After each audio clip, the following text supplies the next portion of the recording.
Okay. Calling to order the Joint Committee on Ways and Means and Education.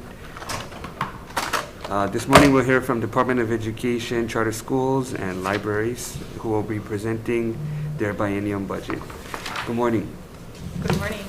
Good morning, Chair Dela Cruz, Chair Kidani, members of the committee. I am Yvonne Lau, the Interim Executive Director of the State Public Charter School Commission. Thank you for inviting us to share with you our budget highlights for this next budget cycle. Before I do that, I did want to introduce a couple of people that are with me on Zoom today. Chair of the Commission, John Kim. Morning, everybody. Good morning. Morning, John. Interim Deputy Director, PJ Four. I'm not sure if I see him. There he is. Morning, all. Thank you for having us. Morning. Morning. And my Finance and Operations Director, Danny Vasconcellos. Hello, Senators. Happy New Year. Hello, morning. Danny. Today I'll be sharing with you the budgets for two program areas, EDN 600, which is the program funds for public charter schools, and EDN 612, which is the program funds for the State Public Charter School Commission, its office and staff, as well as our early learning pre-K program. For EDN 600, public charter school funding is tied to the funding for our department public schools. Essentially, DOE programs 100, 200, 300, and 400 are combined and converted into a per pupil amount based on the enrollment of students enrolled in our public charter schools. This is calculated on an annual basis, and it should not be confused with the department's per pupil funding, which is calculated differently. As such, reductions made to the Department of Education's budget have a direct impact on our public charter schools. This current school year's charter school funding was originally totaled at $101.4 million. But as the department's budget was reduced, so has the public charter school budget. The result has been a $5.8 million reduction for a total of $95.6 million, with a potential for the governor to still withhold the last 10% of their funding for this current school year. Under the governor's budget for the next biennium, public charter schools are seeing a further reduction from this year's $95.6 million to approximately $92 million each year for the next 2 years.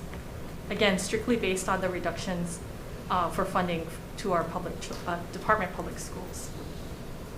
For EDN 612, the commission's budget is being reduced by $233,330, or approximately 15% of our budget, for an overall budget of $1.3 million for each of the next 2 years. Additionally, the commission is losing 2 vacant positions. The one area of the commission's budget that I did want to advocate for is our early learning program, which provides 17 pre-K classrooms in 11 public charter schools located in communities that need more early learning opportunities. The program stems from the federal pre-K grant that was awarded over 5 years ago under the Obama administration, and it essentially provided states with foundational funding to build up their early learning programs. It was an investment in our littlest learners, and at the conclusion of the grant, it was the hope that the state would then make that investment an ongoing part of their overall education system. We originally hoped that we would receive our $4 million annual budget, but are grateful to the governor for the $2.9 million that was included in his budget. While not ideal, our schools will make it work, with the priority being to preserve the workforce that our state has developed and invested in for the last 5 years.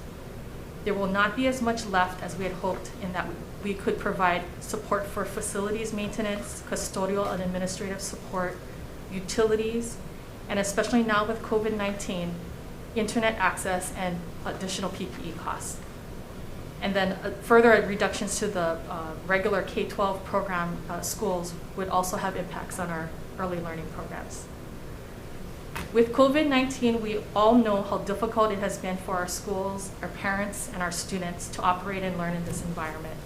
Hopefully, these are temporary reductions as our public charter schools will do their best to manage those cuts while still providing opportunities for quality early education. These reductions will be harmful to our education programs if they are continued in the long term. We hope that the federal ESSER funds being sent to the state can help to offset some of these reductions. as it would be a great loss to the state to lose this program after investing all this time and effort. Thank you for your time and consideration, and we are happy to answer any questions you may have. Members, questions? Yes, thank you, Chair. Thank you, Yvonne. Thank you. Did the charter schools get any of the previous ESSER funds? Yes, the department did allocate $2.2 million out of the first ESSER funds that were sent down directly to the schools. So they did receive that funding early on. That was out of, what was the percentage out of? What they did was, I think they took, I can't remember if it was the 43 million that they received. A part of that was set aside for special education and private schools. And then the remainder of that was per pupilized, so based on enrollment. And then that, I don't know what the percentage was, but they just divided it straight based on the enrollment. And so we ended up with 2.2 million going out to the public charter schools. So have you had any discussion with the superintendent as to if there is more ESSER funds coming? I haven't. We are patiently waiting for the discussions to happen. I realize that the ESSER 2 funds were just passed, and I expect that they're pouring through the requirements of that, and we're hoping to hear from the department as to how those funds can be shared with our charter schools. So right now, your budget doesn't include anything that was No, anticipated? not at this time. For EDN 612, you noted in your testimony, I think page 6, that the commission received 17.4 million in federal funds and expended 1.6. What are you doing with the rest of the funds? I'm going to ask Danny Vasconcellos to assist me in different, breaking out that amount. Danny? Sure. Hello, Chair. The remainder of the funds go out to the charter schools. So, as most of you are aware, the DOE functions as both the state education agency and the local education agency. So, because of that arrangement, the commission acts as a pass-through for federal funding. The department essentially allocates the charter school portion to the commission, and the commission then distributes those funds out to the charter schools.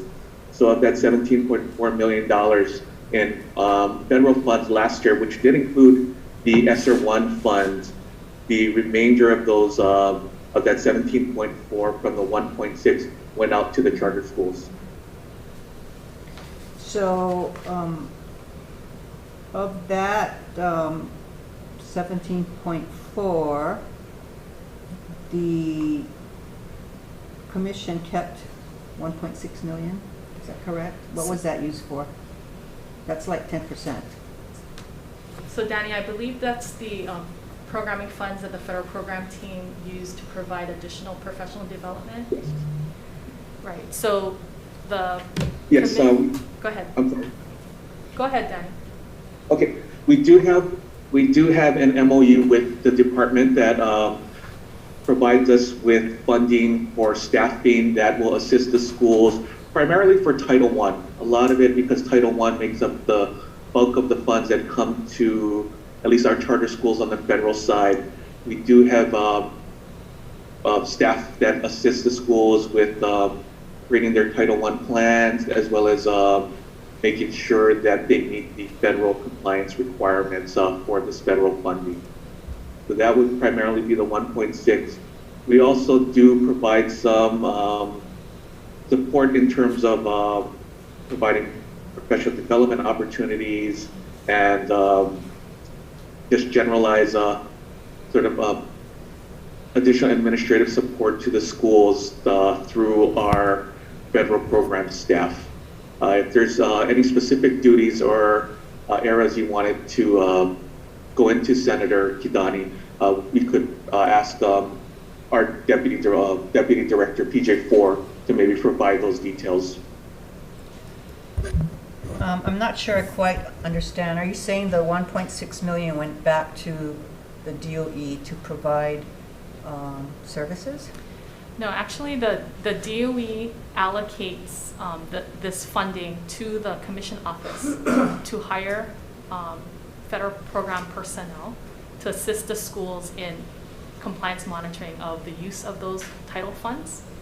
So rather than the department, essentially, the department has a branch, school transformation branch, that also does that work. So what they did was they MOA'd a portion of those funds to the commission office so that the commission could then hire people that could go out and then assist the schools with the use of the title funds as well as other like comprehensive school improvement funds So basically that was done through contracts? through an MOA with the department. With the Department of Education? Yes. Okay, but still, then that 1.6 million is going back to the Department of Education? It was used to hire the No, employee. but who did the hiring? You guys We or the did, department? we did. The And you're commission- hiring the department's people? No, we hire our own staff. So they are our employees that are responsible for providing the compliance monitoring functions that normally the department would. They have staff also that do that.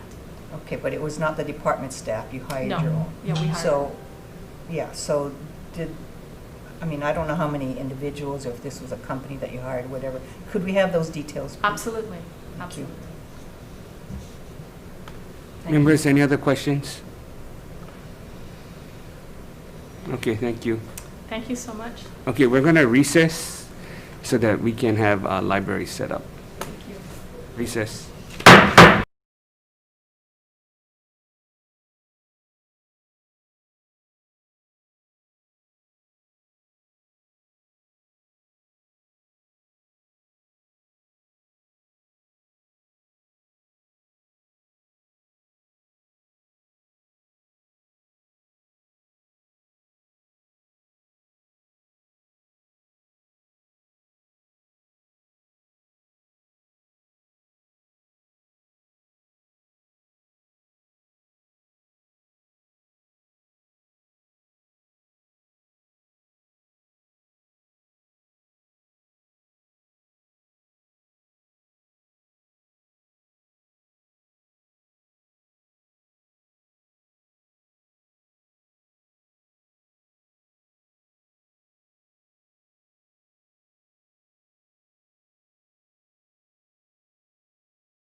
Okay, calling the info briefing back to order.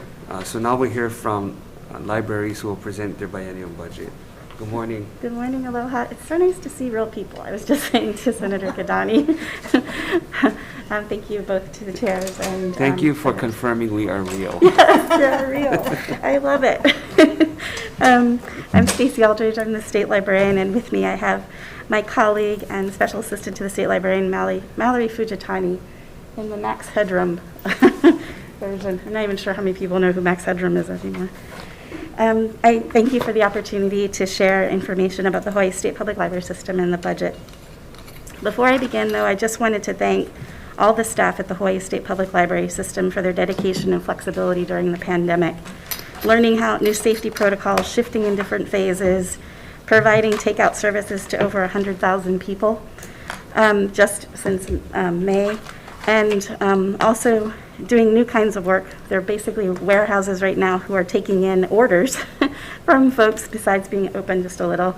And it's a very different kind of work. So the increase of requests for materials has gone up 56%. So they have done all of this despite their fear, despite their concerns, and our communities are better for the work that they've done. I'd also like to thank HAIMA for making sure we had PPE available for the safety of our staff.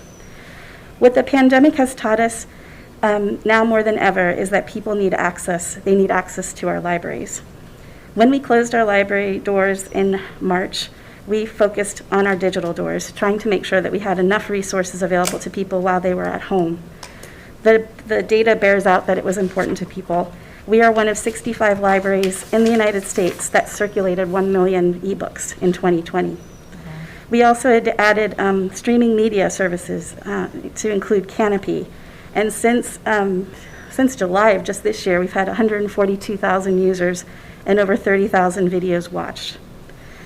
The most popular video is Don't Let the Pigeon Drive the Bus, by the way. And for ebooks, Harry Potter, the Sorcerer's Stone, Me and White Supremacy, and Crazy White Asians were the were the top books, Rich Asians. Our libraries have been and always are a central hub for digital equity, something we have been focused on. We provide access to technology, to the internet, and to Wi-Fi, and Wi-Fi outside of our libraries. In some of our communities, they don't have any connectivity at all, so the library is the only place.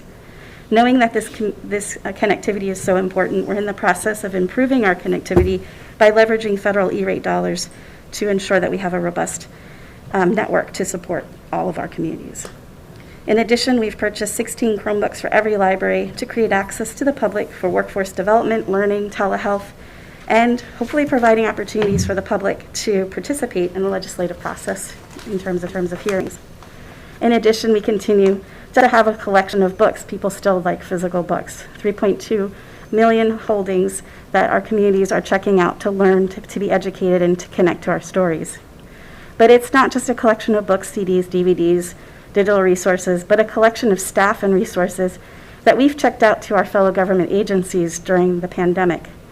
We've supported DLIR by having staff work with unemployment to be backup for unemployment. We have 16 staff who continue to work with the unemployment office as specialists. They've moved up the chain, and now they are experts in doing unemployment and supporting the public. We supplied 30 laptops to DOH in 3 days to make sure that they had technology to begin their contact tracing process.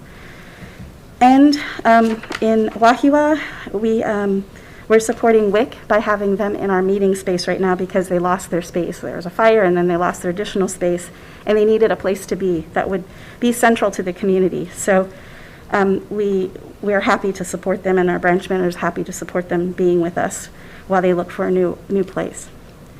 And we continue to create new partnerships. We're part of a University of Hawaii telehealth grant to provide hotspots to people who have high-risk health issues, and also to be a place where people could meet up with their doctors.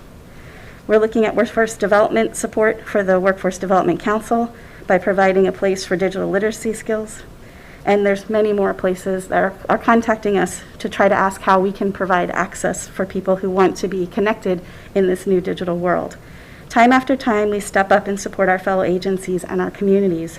As the public library, we are in the unique position of serving rural and urban communities, and we need to be different things to different communities, and we strive to be the hub that connects all of those communities.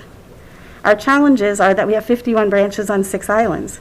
80% of our budget is people. We need to have people to keep them open. The current budget will cause some issues for us. When we look at a $33 million budget, we don't just look at $33 million. We also have to plan for the 5 to 10% restrictions on top of that $33 million. This means less security for our libraries, less staff, less ability for us to care and maintain our buildings, and that's just with simple contracts that we have to keep our AC flowing and other roofing. We have concern over our ability to continue to leverage E-rate funds so that we can ensure that we have the increased capacity of internet in our communities. And there's zero materials budget available. Staff are already down. We've already been down 69 people. We appreciate that the ledge left the positions but removed the money in the last session. But now we're at 114 positions vacant with retirements at the end of this last year. So with no students, no subs, we are at the point where we cannot continue to keep our libraries open as often and as frequent as we'd like to ensure equity of access. We are also concerned because we've heard that they're looking into special funds and whether or not to sweep special funds. Our special funds are our only collection money. So if our special funds are taken, we will have zero money for collections. Equitable access for all our communities is vital. We must have the same hours. A rural community should not suffer because we don't have the resources. They need it just as much as everybody else. When one of our communities thought they were going to lose their library after all the staff retired at once, one of our users wrote, "Please keep the library open. It is the only community resource here in the local community for adults, children, and the elderly. Most of us in this country community do not have internet access, can't afford books for our kids and to read, and don't have reliable transportation to travel to the next available libraries that are more than 20 miles away. We want to make sure we continue to be the poor man's university, that people have access to resources, and we want to make sure that there's equitable access to our communities so that everyone who's recovering from the pandemic and from all of the economic crisis have the resources they need to be successful." We thank you for your support, and we're happy to answer any questions you might have. Members, questions? Chair, how much is in your special fund right now, Lisa? We have 3.6 million. And do you have, you said which library there, that all the staff retired at the same time? Lapahoihoi.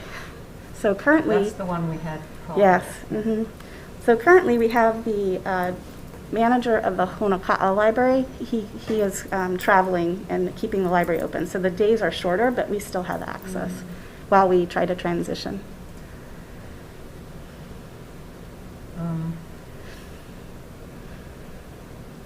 You had, I believe, some CIP requests to look at, start the process of modernizing some of the library facilities. Is that request for this year, or did we take care of some of that already?